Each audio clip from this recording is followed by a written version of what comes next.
नमस्कार। आज हम बात करने वाले हैं आयुर्वेद के एक बहुत ही फंडामेंटल कॉन्सेप्ट के बारे में, प्रकृति। इसे आप किसी के स्वास्थ्य और स्वभाव का एक पर्सनल ब्लूप्रिंट भी कह सकते हैं। हम सब अपने आसपास देखते हैं ना। कुछ लोग नेचुरली दुबले पतले और एनर्जी से भरपूर होते हैं, तो कुछ शांत और स्थिर। कोई किसी बात को झट से सीख लेता है, तो किसी को हर बात गहराई से समझने में वक्त लगता है। आखिर ये फर्क क्यों है? इसका जवाब छिपा है आयुर्वेद के कमाल के सिद्धांत में। ये हमें बताता है कि हर इंसान अपनी एक यूनिक बनावट के साथ पैदा होता है और यही बनावट हमारी पूरी जिंदगी पर असर डालती है। तो चलिए सीधे मुद्दे पर आते हैं। आखिर ये प्रकृति है क्या? अगर बिल्कुल आसान भाषा में कहें तो ये किसी का भी असली नेचुरल फॉर्म है। देखिए, प्रकृति शब्द बना है दो संस्कृत शब्दों से, प्र यानी शुरुआत और कृति यानी करना। सो इसका मतलब हुआ किसी की भी मूल रचना।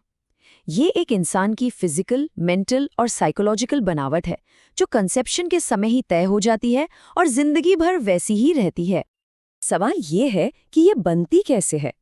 आयुर्वेद कहता है कि कंसेप्शन के मोमेंट में, मतलब जब स्पर्म और ओवम मिलते हैं, ठीक उस वक्त जो भी दोष यानी वात, पित्त और कफ सबसे डोमिनेंट होते हैं, वही मिलकर किसी की भी बेसिक प्रकृति बना देते हैं। और मजे की बात यह है कि ये एक बार बन गई तो फिर बदलती नहीं। और इस बात पर आप जानते हैं, पुराना ग्रंथ चरक संहिता भी मोहर लगाता है। उसमें साफ साफ लिखा है कि प्रकृति के गुण अपने आप न तो बढ़ते हैं न घटते हैं।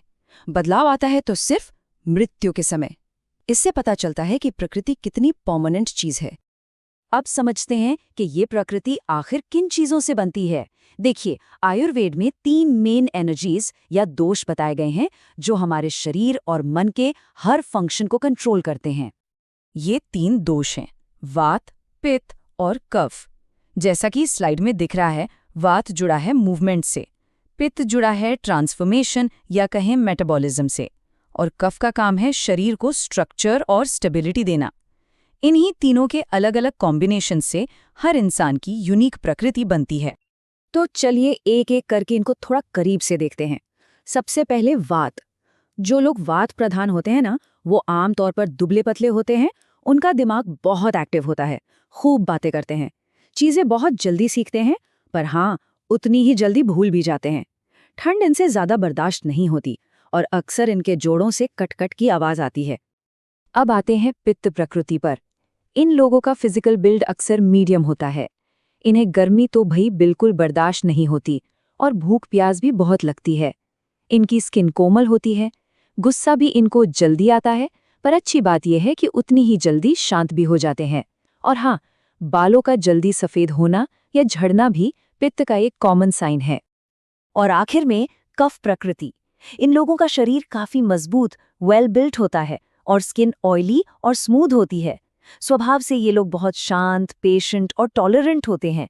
हर काम आराम से, धीरे धीरे करते हैं और इन्हें आसानी से गुस्सा नहीं आता। इनके जॉइंट्स भी काफी स्ट्रॉन्ग होते हैं और आवाज में एक ठहराव, एक अपनापन होता है। तो ठीक है, ये सब तो समझ आ गया, पर इन सब बातों को जानने का फायदा क्या है? मतलब अपनी प्रकृति को समझना इतना जरूरी क्यों है? देखिए, बात यह है कि अपनी प्रकृति को जानना ही अच्छी हेल्थ की चाबी है। इससे हमें ये समझने में मदद मिलती है कि हमारे शरीर के लिए क्या सही है और क्या गलत, और इसी समझ से हम बीमारियों से बचे रह सकते हैं। आयुर्वेद का सिद्धांत ना बहुत सिंपल है। हर प्रकृति के लोगों को कुछ खास तरह के हेल्थ प्रॉब्लम्स का रिस्क ज्यादा होता है। जैसे वात प्रकृति वालों को वात से जुड़ी बीमारियां होने का चांस ज्यादा होता है। तो हेल्थ को मेंटेन करने का तरीका क्या है? तरीका है अपने प्रकृति के गुणों के ऑपोजिट गुणों वाली चीजों को अपनाना। फॉर एग्जाम्पल, वात प्रकृति ठंडी और सूखी होती है, तो उसे बैलेंस करने के लिए गर्म, पौष्टिक और लिक्विड रिच खाना खाना चाहिए। बस यही है बैलेंस का सिद्धांत। और अपनी प्रकृति को जानना सिर्फ बीमारियों से बचने के लिए ही नहीं है, ये हमारी नेचुरल स्ट्रेंथ्स को पहचानने में भी मदद करता है। इस स्लाइड में एक बहुत ही इंटरेस्टिंग बात बताई गई है। चरक संहिता के हिसाब से कफ प्रकृति वाले लोगों में नेचुरली सबसे ज्यादा स्ट्रेंथ और लंबा लाइफ स्पैन होता है, पित्त वालों में मीडियम और वात वालों में कंपैरेटिवली कम। अब ये समझना जरूरी है कि ये कोई हार्ड एंड फास्ट रूल नहीं है, बल्कि एक जनरल टेंडेंसी है जो दिखाती है कि हमारी बेसिक बनावट हमारे जीवन पर कितना असर डाल सकती है। तो ये तो साफ है कि हमारा प्राकृतिक स्वरूप यानी प्रकृति जन्म से ही तय हो जाती है, लेकिन उसके साथ बैलेंस बनाकर कैसे जीना है ये चॉइस पूरी तरह से हमारी है। तो सवाल ये उठता है कि अगर कोई अपनी प्रकृति की आवाज़ को ध्यान से सुने तो अपने स्वास्थ्य और जीवन के बारे में कितना कुछ नया सीख सकता है।